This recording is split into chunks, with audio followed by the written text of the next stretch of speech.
everywhere. The 3 places that are on our hit list next are India, South Korea, and China. Those are the 3 we're working on right now, and I'm pretty confident that those are gonna move along quickly. So I got another question for you too. Okay. Whose afro is most wicked, mine or Josh Koscheck's?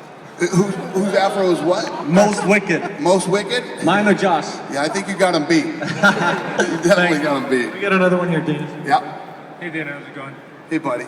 So what's going on with Chuck and Tito here? I've been hearing stuff, Tito's in, Tito's out, Rich is taking over. What are you saying about it? Well, here's exactly the way it is. There's lots of rumors that fly around, you know, people are wondering, you're gonna have to watch the show and find out.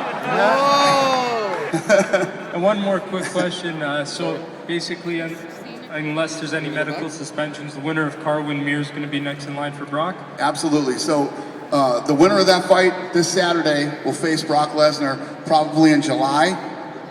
You know, if neither one of them get injured, if, you know, hand or anything.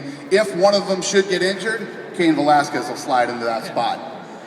Down in front here. Another one as well. Dana, what's next for Junior Dos Santos? Yeah, listen, with his win the other night, that kid just, you know, put himself right in the mix. He's in the mix too. So let's say we do the fight that I just mentioned, Dos Santos is probably in there to get the next shot. Dana. Yeah. How you doing? Right here. Big guy. Hey, what's up, bro? I want to welcome you to Toronto. Thank you. I take a real interest in Canadian fighters. We see Krzysztof and Sam behind you. I wonder if you've taken notice of Canadian welterweight Ryan Ford, who just defeated Tommy Spear this past weekend. I heard about it. I actually heard about that fight because obviously when, you know, guys who have fought in our show, their names pop up that they lost. So yeah, I actually did just hear about that guy the other day. And well, it's one of those, to get into the UFC, you beat a couple of named guys and that's how you get noticed and that's how you get in. So probably, you know, the best bet for that kid would be The Ultimate Fighter. You know, to try out for one of the seasons of The Ultimate Fighter and get on that show. That's the best way to do it. What's up? There's a guy back, yeah. Hey Dana, when GSP gets through Dan Hardy, what do you think about GSP versus Anderson Silva, that mega fight? Yeah, you know, a lot of people have asked about that fight, and what I like to see is, first of all, he's going to have to clean out that division first. Both of them have to clean out that division. And to be honest, and I hate to bum everybody out, but I see Anderson Silva moving up to 205 more than those two meeting in the middle. You guys don't understand. You have to stand next to this guy. He's huge. He's huge. He's so much bigger than George St. Pierre. You know, I just think it's, and I don't know if they could meet in the middle. George would probably have to go to 85 because Anderson couldn't cut more than that. So George would have to go 85 when really he's a great 170. But, you know, have any of you ever met Forrest Griffin in person before?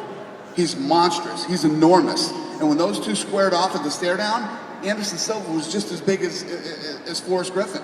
So I know you guys love you some GSP, man, but I don't know if that fight's fair for GSP. I just think he's too big. I've got a question right back here. Dana, MMA is still growing right now, obviously, as we're all here for that reason, but you got lots of little organizations like Strikeforce and Bellator, and just wondering, because I read a lot of stuff about UFC counter-programming, like, don't you think the smaller organizations help just get the sport out there? Absolutely. I agree with you 1,000,000%. And the only time you ever see me counter-programming is against them, Strikeforce, because I hate Showtime. Showtime picked a fight with me, and now we're going to fight. You've never heard me say anything about Bellator. I've never said anything about them, and there's a lot of other promoters that promote, and you know, there's a big backstory between me and Showtime. You know, a lot of stuff went on, and we're in a fight now. So we're going to fight until somebody wins and somebody loses. Who is? I heard a girl asking a question a minute ago. Every time there's a segment on the news, the critics panel, they're always claiming that mixed martial arts is barbaric, and they say it's not a real sport. And particularly, they compare it to boxing. They say boxing is a sweet science, and they say there's no arts in mixed martial arts. What do you have to say to that? That's insane.